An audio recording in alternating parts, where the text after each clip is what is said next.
Russia ay papel na tigre. Hindi natuwa si Putin nang sabihin ito ni Pangulong Trump sa harap ng buong mundo sa United Nations General Assembly. Pero ngayon, para lalong lumala ang sitwasyon para sa Kremlin, sinasabi na rin ng mga Ruso ang parehong bagay. At sinasabi nila ito sa Kremlin television. Hindi lang isa, hindi lang dalawa, kundi maraming personalidad sa Russian television ang hayagang nagsasalita tungkol sa kung gaano kasama ang kalagayan ng hukbong Ruso. Simple lang, gusto ni Putin sakupin ang Kyiv sa 3 araw. Pagkalipas ng 3 taon, hindi pa rin natupad ng Russia ang mga layunin nito. At ito mismo ang hayagang pinag-uusapan ngayon sa Russian television. Sigurado akong marami sa inyo ang di inasahang marinig ito. Kaya't simulan natin lahat ng mga clip na inihanda ko ngayon para sa inyo mula sa Russian television simula. Siyempre, sa espesyal na clip na ito. Tugon ng Russia sa komento ni Pangulong Trump na tinawag ang Kremlin na paper tiger. 2 araw na ang nakalipas, tinawag niyang paper tiger ang Russia kaya buong araw nag-react ang mga Ruso. Nakita mo, buong araw nilang sinasabing hindi kami paper tiger kundi oso kami. Hoy, kung oso ka, mapapansin ka agad kaya di mo na kailangan magpaliwanag. Kaya siguro hindi sila ganun. Malamang tama ang presidente at tinamaan nito ang isang sensitibong bahagi sa Kremlin at posibleng sa pinakamataas na antas sa Kremlin. Isipin mo, tinawag kang papel na tigre, pero mas nainis ka sa tigre kaysa sa papel. Iyan ang realidad na kinakaharap ng mga opisyal ng Russia dahil ang pagtutol sa bahagi ng tigre ay mula mismo sa mga diplomat ng Russia, hindi sa mga television personalities. Nanggagaling ito sa mga taong tulad nina Dmitry Peskov at Sergey Lavrov. At pareho nilang sinasabi na, "Hoy, wag ninyo kaming tawaging tigre. Tawagin ninyo kaming oso." Ngayon, maiisip ninyo na kung ganon katanga ang mga opisyal, mahirap para sa Kremlin television na ipagtanggol ang mga aksyon ng gobyerno. Ngayon, lantaran ng pinag-uusapan ang bagsak na performance ng Russian army sa frontline. Narito ang unang clip mula sa isang Russian na war correspondent na hayagang nagsasabing hindi talaga naabot ng Russia ang alinman sa mga layunin na itinakda ni Putin. Pebrero 24, 2022, panoorin natin ito. Ayon sa calculation, hindi kung ganito kabilis ang pag-usad natin, nababasag ang depensa ng kalaban at winawasak ang matitibay nilang posisyon at unit ng depensa, seryoso ito. Kung ganon, aabutin tayo ng taon. Halimbawa, kung titingnan ang mapa, mga 35% ng Donetsk People's Republic ng Russian Federation lang ang okupado ng Kiev. Ito ang mga mahalagang lugar, ang base area kung saan nagsimula ang tinatawag na Area of Tactical Operations. Ang tungkulin natin ngayon ay paalisin ang kalaban mula roon. Mahirap na trabaho ito. Ayon sa aking calculation, kung magpapatuloy tayo sa ganitong bilis, dugo, pawis, at paggapang ng 10 o daan-daang metro bawat araw, pakinggan mo, aabutin ng 1 taon hanggang 1 taon at kalahati bago natin mapalaya ang teritoryo ng Democratic People's Republic. At kumusta naman ang pag-abot sa iba pang mga layunin ng espesyal na operasyong militar ngayon? Sige, tingnan natin. Sa tingin ko, gaya ng sabi ng Pangulo, ang pangunahing layunin ay demilitarization at denazification ng Ukraine. Tingnan natin kung gaano na tayo kalapit sa narating natin ngayon. 3 taon na mula nang inilunsad ang espesyal na operasyong militar. Kamusta na ang progreso natin sa mga layuning ito? Sa totoo at seryosong usapan, nagsisimula pa lang tayo sa mahabang landas. Sa kabila ng lahat ng pagdanak ng dugo, pagkawala ng buhay, gastos at pinsala,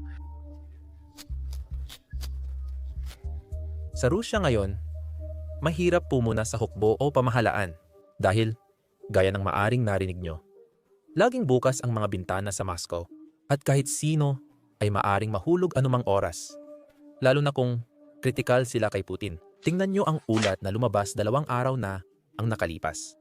Ang tagapaglathala ng isang kilalang pahayagan sa Russia ay nahulog at namatay mula sa ika-7 palapag ng bintana. Sa Russia ni Putin, hindi optional ang katapatan. Kinakailangan ito para mabuhay. Mula nang magsimula ang digmaan sa Ukraine, ginawa ng Kremlin na tagapagsalita ni Putin ang media. Ginawang sandata ng Kremlin ang media. Lahat ng outlet, mula sa telebisyon ng Russia hanggang sa di kilalang taong nagsasalita sa kanyang kwarto, inaasahang mag-ulit ng parehong mensahe.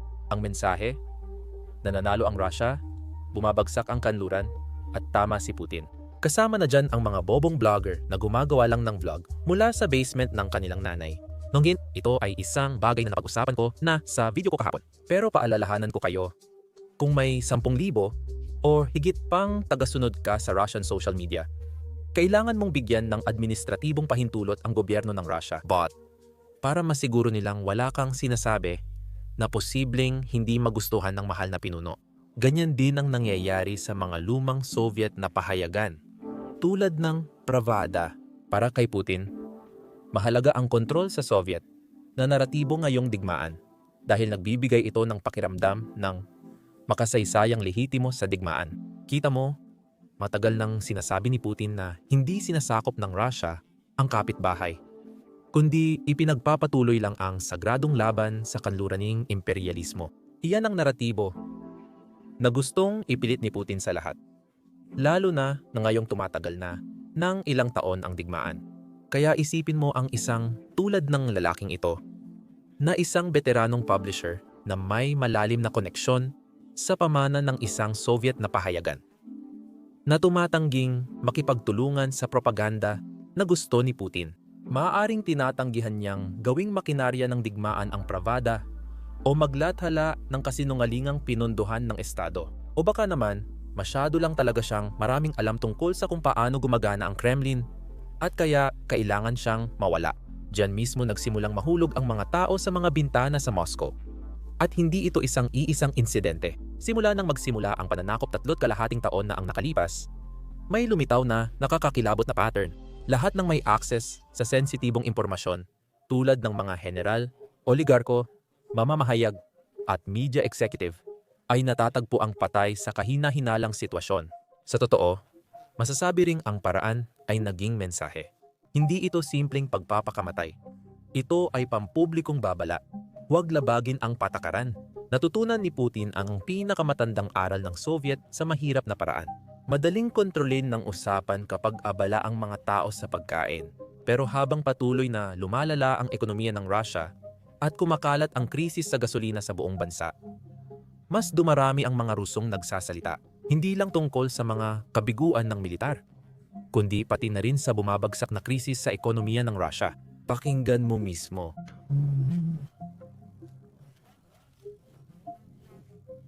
Nangyayari na ang digmaan, hindi para wasakin ang Russian Federation, kundi pabagsakin ito. Una sa lahat, ito ay pang-ekonomiya.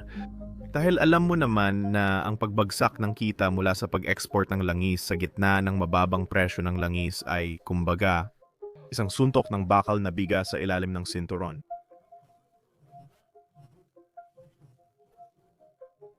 Seryoso ang labanan kaya tayo natalo, pero ang pagkatalo ay hindi ibig sabihin na pasensya na. Hindi sila magpapakawala ng malaking kaldero na aabot sa Moscow. Maring maranasan ang pagkatalo dahil sa pagbagsak ng ekonomiya at mga kasunod na pangyayari.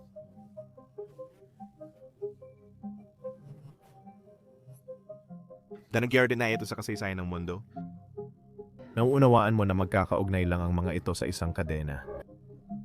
Sa parehong kadena ng digmaang ito na layuning wasakin tayo, maaari nating isama ang mga pag-atake sa mga oil refinery. Siyempre, may mga pag-atake sa mga planta ng langis na nagsimula na sa isang ganap na malakihan at sistematikong paraan. Mga pag-atake ito sa oil pumping station ng Druzhba Pipeline at tangkang pag-atake sa pumping station ng Blue Stream Pipeline. Tungkol naman sa Turkey,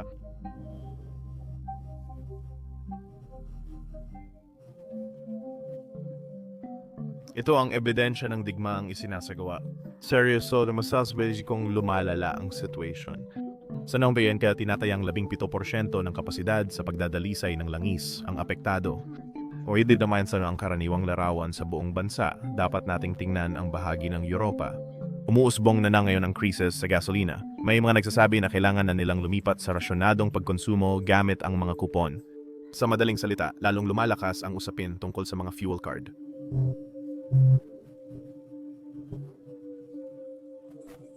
May ilang tao na ngayon ang nagsisimulang magdugtong ng mga pangyayari. Bakit sinimulan ni Putin ang digmaan kahit mahina ang ekonomiya? Dumarami na ang mga bangkay sa mga punerarya sa Rusya. At ang mga nanay ng mga Ruso ay nagtatanong na sa desisyon ni Putin. Iyan ang grupong pinakakinatatakutan ni Putin.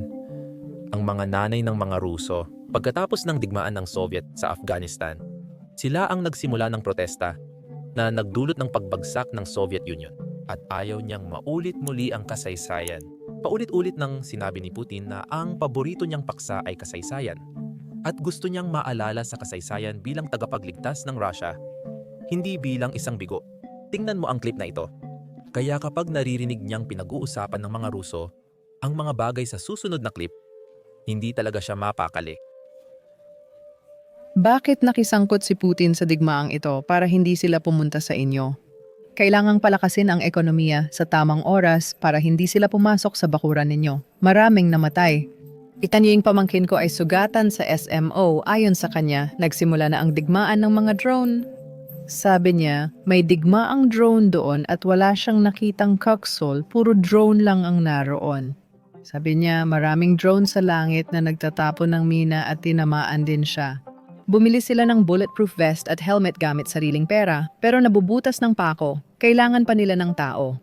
Binili nila lahat gamit ang sarili nilang pera at nagkalat ang mga piraso niya sa Burdenko Institute o saan man siya naroon. Nasugatan ang mga braso't binti, 5 oras siyang walang malay. Pondo ng Gene, ang pondo ng Gene ng ating mga Ruso ay ganito. At dinala nila rito ang lahat ng mga Uzbeks at Kyrgyz na ito. Ano bang silbi nila? Nagtatrabaho sila sa mga construction site. Oo nga, tama. At isinama pa nila ang mga asawa nila, yung mga nakabalot na yon. Nakaupo sila sa mga bakuran, hindi mo sila mapapaalis sa Pyatrochka na mimili doon. Alam nyo na ito. Pero marami ang dahilan sa likod ng krisis sa gasolina. Pero ang pinakamalaki sa lahat, syempre, ay ang mga parusa ng Ukraine o tinatawag na mga pag-atake ng drone ng Ukraine sa mga refinery ng Russia. Ngayon, ang mga pag-atake ng Ukraine ay magiging mas malakas pa at napapansin na ito ng mga general ng Russia. Gumagamit na ang Ukraine ng sariling mga misil tulad ng Neptune at Flamingo para atakihin ang mga planta ng kuryente ng Russia. Tuwing umaatake ang Russia ng sibilyang target sa loob ng Ukraine, agad na gumaganti ang Ukraine at malakas itong gumante. Binomba ng Ukraine ng misil ang mga planta ng kuryente ng Russia. Kaya libu-libong Ruso ang nawalan ng kuryente habang papalapit ang taglamig. Estratehiya ng Ukraine ang pananakot gamit ang parusa. Hindi nila layuning saktan ang mga mamamayang Ruso. Pero kung hindi igagalang ng Russia ang mga mamamayang Ukrainian, walang problema ang Ukraine na tiyaking mararanasan din ng mga mamamayang Ruso ang parehong hirap. Ito ay isang bagay na hindi handa si Putin na harapin. Dahil, alam mo, sa nakalipas na 3 taon, wala ang kakayahang ito ang Ukraine. Ibig sabihin, malaya si Putin umatake sa Ukraine nang walang parusa. Ngayon, nagdurusa ang mga Ruso tuwing magpasya si Putin na gawin ang kanyang mga krimen sa digmaan. At ibig sabihin nito, nagsisimula ng magtanong ang mga mamamayang Ruso, ano nga bang ginagawa ng militar ng Russia? Iyon ay dahil noong inilunsad ni Putin ang digmaang ito, sinabi niya sa mga mamamayang Ruso na ginagawa niya ito para protektahan ang mga Ruso. At ngayon, parang hindi na ganoon ang nangyayari.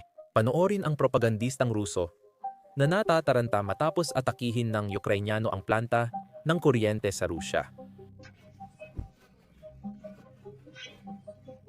Nasa digmaan tayo, lahat ay laban sa atin. Bakit tahimik? Kahapon, BELGOROD HIMARS sawang-sawa na.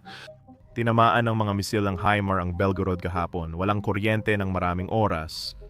Novioskol, walang kuryente. Inaatake ng mga drone ang buong rehiyon ng Belgorod, pati na rin ang mga rehiyon ng Bryansk at Kursk. Pinag-uusapan ni Peskov kung kumusta na raw ang ating ekonomiya. Para saan pa? Anong ekonomiya? May mga taong namamatay kada segundo, maglunsad na kayo ng counter-terrorism operation. Si Trump ay tamad, mahilig sa kalaswaan at wala siyang pakialam. Normal lang sa kanya iyon. Nag-authorize siya ng long-range missile strikes. Tayo ba mga tanga papayag sa kalokohang ito? Bakit parang mga puta tayo? Mga pare, kailan kayo magkakaroon ng tapang isara ang mga hangganan?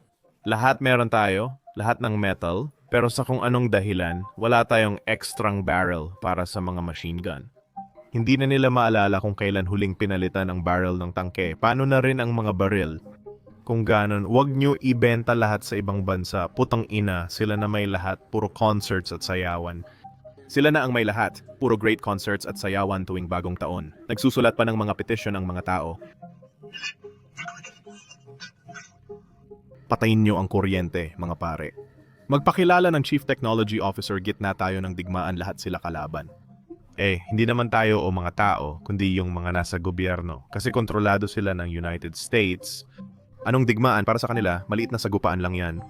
Para sa kanila, sagradong sakripisyo lang yan kapag 11,500 tao ang namamatay araw-araw. Wala silang pakialam.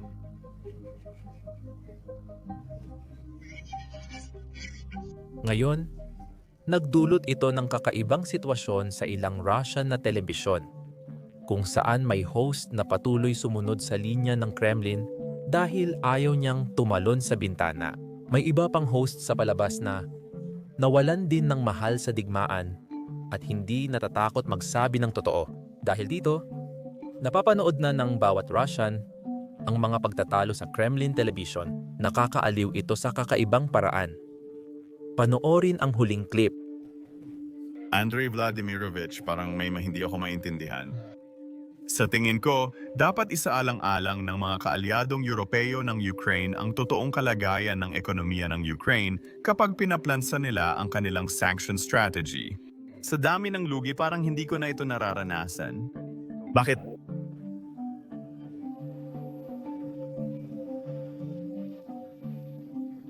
Nangyayari ba ito? Bakit? Magsimula tayo sa katotohanan, ngayon ay ika-1303 na araw ng digmaan. Iyan ay isang espesyal na operasyong militar. Mahigit 115 araw na lang bago natin malampasan ang tagal ng dakilang makabansang digmaan. Maari mo bang sagutin ang tanong ko? Sasagutin ko, Hindi ka sumasagot. Abala ka sa iyong traditional na demagohiya. Alam mo na may special tayong operasyong militar gamit ang di-militar na paraan. Dapat sana naresolba ito agad sa 2 oras.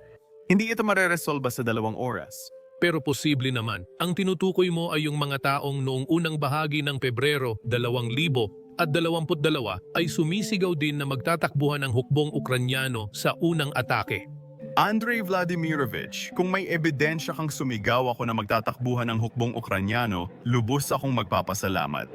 Kung wala kang ebidensya, parang wala kang basehan. Patawad, pero sa ngalan ng Diyos, hindi ko sinabi iyan.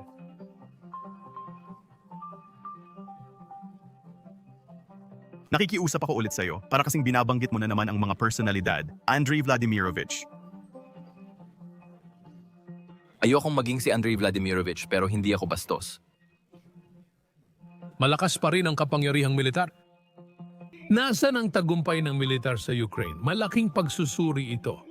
Maliit ang tingin natin sa hukbong Ukrainian. Sapat na itong makapangyarihan. May posibilidad na may reserbang humigit kumulang 70,000 katao. Pangalawa, kung pagsasamahin ang mga numerong ito, parang wala ang hukbong Ukrainian. Halos 1 taon na nating sinusubukang kunin ang Pokrovsk, kahit maliit lang ang bayang ito. Andrei Vladimirovich, balikan natin ang ating argumento. Nakita lang ng kanluran na wala talagang tunay na radical na pag-usad. Maari mo bang sagutin ang madalas ulitin ni Andrei Vladimirovich na mararanasan na natin ang dakilang digmaang makabayan?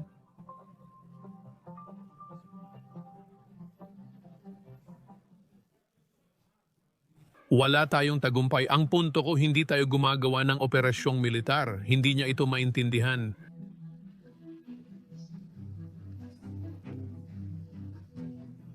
Andrei Vladimirovich, nagsilbi ka na ba sa militar?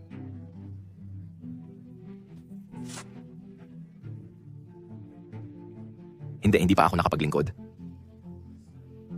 Salamat, ayokong mag-isa.